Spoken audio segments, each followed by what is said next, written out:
So valence bond theory was useful, and it was sort of the original way of thinking about bonding, but it gets stuck pretty fast when we try to think about the real shapes of molecules. And I'm going to give you sort of a case study of the curious case of methane and why valence bond theory doesn't work for more advanced molecular geometry. So let's think about this case study, and we're going to think about methane as the molecule here. So if we're thinking about methane, let's think about its electron configuration, so of carbon. So carbon, to start with, it's got this configuration where it's helium, 2s2, 2px1, and 2py1.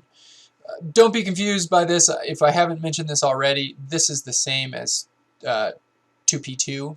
I'm just breaking out to be explicit. It's a lot more helpful to be explicit about how these things are arranging themselves. This 2px and 2py, it doesn't matter how I put them in. It could be 2py and 2pz. It could be whatever you want. You just have to pick where those electrons are going to reside. That will have implications for how these things bond. So, but don't be confused. These are the same representations. I'm just being explicit here, and I'm being arbitrary about where these electrons fill explicitly X or Y in this case. Okay, so carbon in this case, how many valence electrons does it have? Well, you've got n equals 2, and you've got 4 valence electrons in that shell. Okay, so it's got 4 valence electrons, but how many are unpaired for valence bond formation? We've only got 2 unpaired electrons. So valence bond theory would state that, let's just write this out. Valence bond theory would indicate that only 2 bonds could form to carbon. But we know that's not true because carbon tends to form 4 bonds. But the theory sort of falls apart right there. So we can fudge this a little bit and maybe push this a little bit further. Let's do that. So I could fudge this by just drawing up what the energy diagram would look like first for the orbitals.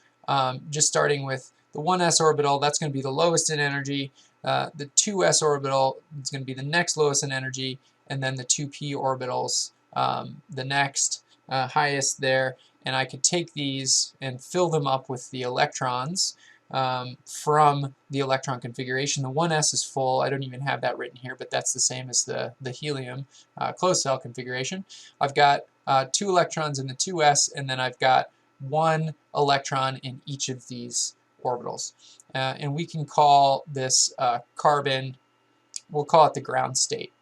And remember, I mentioned before in an earlier video when we were talking about electron configuration, ground state just means the normal atom. It's not excited, there's no energy going into it.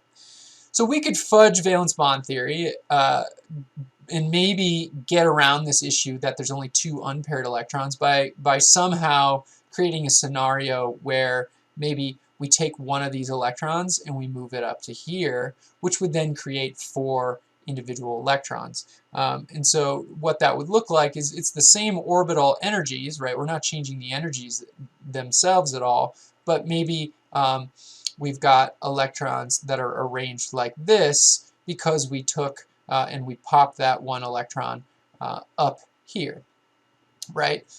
So now, how many unpaired electrons do we have?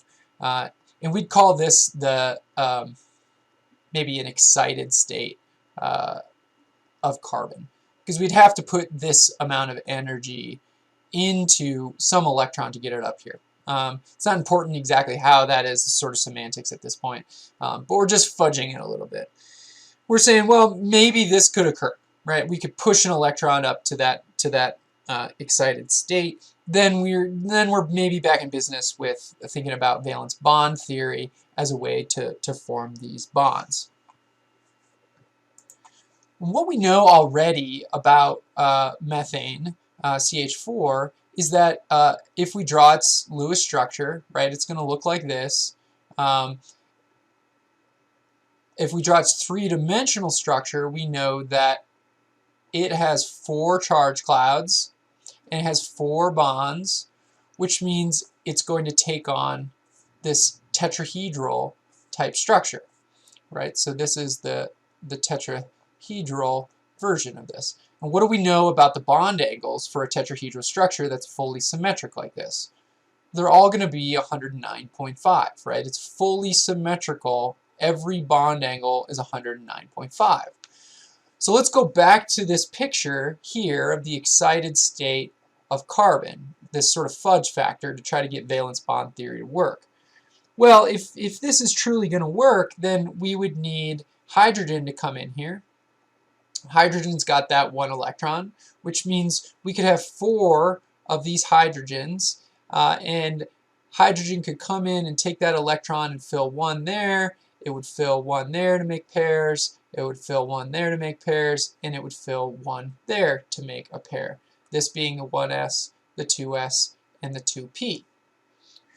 But how could this be possible where this picture is true, where you get a hydrogen that bonds to a 2s orbital on carbon, but also to the p orbitals? Think about what this would look like, right? We'd have a 2s orbital that might look like this on the carbon, but then we'd also have these p orbitals that look like this, 1 in the y, 1 in the x, and then 1 out here in the z, right? And what we're saying is that we would have a bond that would form to one of these, one of these, one of these, and then down inside to this.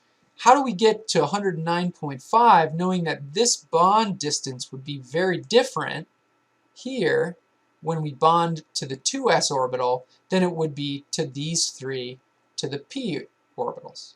And the answer is it wouldn't. It would be very different in bond length. At the same time, this presents a pretty major problem, because what's the bond angle between p orbitals? Right? If these are my p orbitals over here, all these p orbitals, right? I have the we'll say that's py.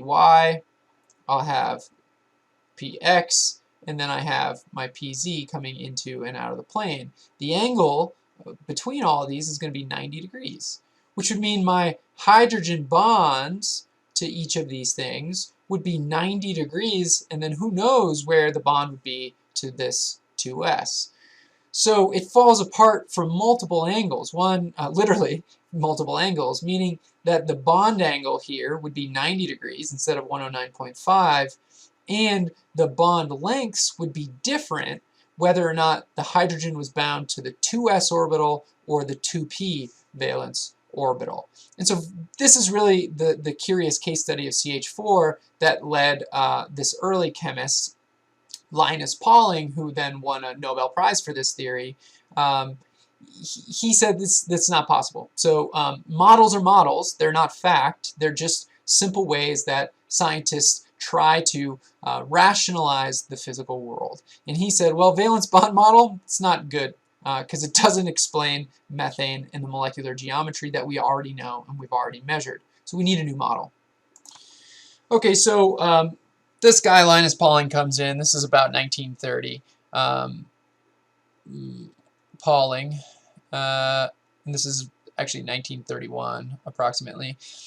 He comes in and says this model doesn't work. We've got to come up with a new model, and he calls this model orbital hybridization. And Linus Pauling was coming on the heels of all these quantum physicists and quantum mechanics folks, and so he was pretty adept with his mathematical operations. And he said, well, all of these orbitals here that we represent with 2p, 2s, 1s, they're all, remember, these wave functions psi. So they're all just mathematical formula, which are probability functions for where the electron should actually exist. He said, well, who's to say I can't just add these things together and average them? They're just functions, so certainly I should be able to do that. And that's exactly what he did. He added these things together, and he called that process hybridization. hybridization because he was just combining these orbitals together in this valence set, all the n equals 2 orbitals, he combined them together, and in doing so, hybridization, he was able to produce a picture that looked like this, 1, 2, 3, 4. And now the orbitals that were once the atomic orbitals, here, the individual 2p2s, those have all been mashed together and averaged, so they all have equivalent energies. Instead of having a 2s that's lower in energy than 2p, they have 4 new orbitals that are all equivalent in energy, and he called these hybrid orbitals. They're still atomic orbitals, but they're hybrid atomic orbitals. And he labeled them, instead of 2s and 2p, he labeled this 2 and then sp3. And the reason he named it sp3 was because in order to make these 4 orbitals, he had to mash together 1 s orbital and 3 p orbitals, right? They're, if I do this in a different color, there are 3 p orbitals and 1 s orbital that got co-averaged together to create this new structure. I'm going to paste on an actual graphic so that you can see this a little bit better. So this graphic shows it a little bit more clearly, so you don't have my handwriting on everything. What Pauling did was mathematically just took these valence orbitals, the 2p and the 2s, and 2p and the 2s, and he said, well, I'm just going to smash them all together and make them equal, and he created 4 new orbitals, all with the same energy, and he called those sp3 orbitals, or he called this sp3 hybridization. sp3 hybridization was a specific flavor of hybridization, as you'll see, where you're taking 3 p orbitals and 1 s orbital and combining them into these new hybrid orbitals. A couple key takeaways here. All of the new hybrid orbitals are degenerate in energy. And remember, degenerate means they all are equal in energy. That's a big takeaway. They all have energies that's somewhere between the 2p and the 2s energy before, right? If this was the 2p to start with and this was the 2s here, the actual sp3 orbitals are somewhere in between. That's a big takeaway. Probably the biggest takeaway, though, is that if you start with 4 atomic orbitals and you smash them together and you create new hybrid orbitals, how many are you going to create? The same number. You still have 4 orbitals. They're just hybrids. Hybridization, all it does is really smashes them all together and makes them the same energy. You don't change the number of orbitals. So that's really critical here. So what are the implications of hybridization? Why do all of this stuff? What does it do for us to have a model like this instead of the valence bond theory model? In order to answer that question, we need to think about, well, what do these orbitals actually look like? Well, all Pauling did was simply add these functions together. And he called this a linear combination of orbitals because he literally just linearly added them all up. And so if you think about this sort of geometrically, if you add this shape, the 2pz shape, to the S shape, if you add all these 4 shapes together, what do you get? Well, you get 4 new orbitals that have this shape over here. And then we call this the sp3 orbital, but we have 4 of them, right? So that sp3 orbital, the red side, that phase got a little bit bigger from the contribution of this big red 2s orbital, and the blue portion stayed roughly the same. So we have 4 of these things, and so if you jam all 4 of these together and they all have equal energies, they're degenerate, they all have identical shapes, now you have 4 new orbitals that look like this in the green.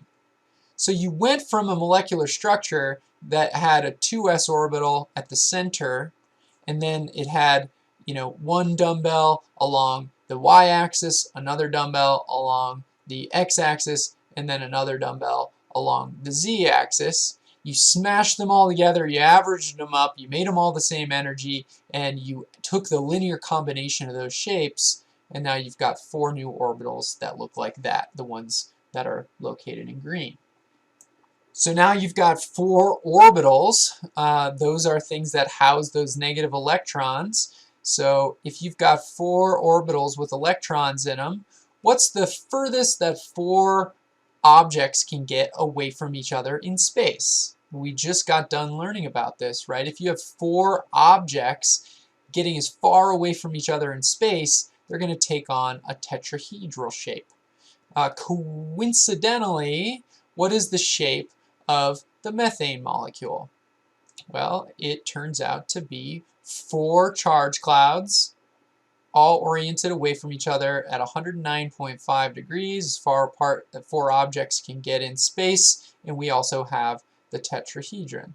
And so this is what the hybrid orbital theory did for us as scientists. It took the atomic orbital models that we already had in quantum mechanics that we already have, and all the math that helps describe, and all of the things in the periodic table that is already described by electron configuration and atomic orbitals. It did one little thing where it took a linear combination of them, which we call hybridization, and it made some new shapes of orbitals. So without upending the entire system, all Pauling did, was just add these things together. It still allows us to keep everything in our heads that we've learned before about atomic orbital shapes, etc. We just add this extra little step now that accounts for these more complex geometries like tetrahedral shapes and the methane molecule. So what does the bonding in methane actually look like then? Well, we start by hybridizing the 4 orbitals, the 4 valence orbitals on carbon. That's what we did. So we took, on carbon, we took the 2s and we took the 2p, but we took 3 of them, remember? And we smashed them all together and we made this new set of 4 orbitals. We had 4 atomic orbitals, now we've got new 4 hybrids, and they all looked like this. They're all identical, they all point opposite away from each other, 109.5 degrees. They each have or hold one of the valence electrons of carbon. Because remember, carbon as an atom, it still has 4 valence electrons. We had to do all of this to just make sure that those valence electrons were distributed in a way that gave the right molecular structure. So we still have 4 electrons to treat. So we've got 4 of these sp3 orbitals, and in each one of them we put one of carbon's 4 valence electrons. So now you've got a bunch of unpaired electrons, all at 109.5 degrees. Then we bring in 4 hydrogen atoms, all in their 1s1 states. Those can each come in and pair up with their unpaired electron in carbon. And that gives you this nice methane structure here, where every bond is formed at 109.5. All of the bonds are identical in length and shape, which is what we see experimentally. And that's the really important takeaway here. We're not just, Pauling didn't just come up with this arbitrarily and say, let's just do it this way, it's better. All he was trying to do was say, experimentally, we already know that the bond angle of methane is 109.5.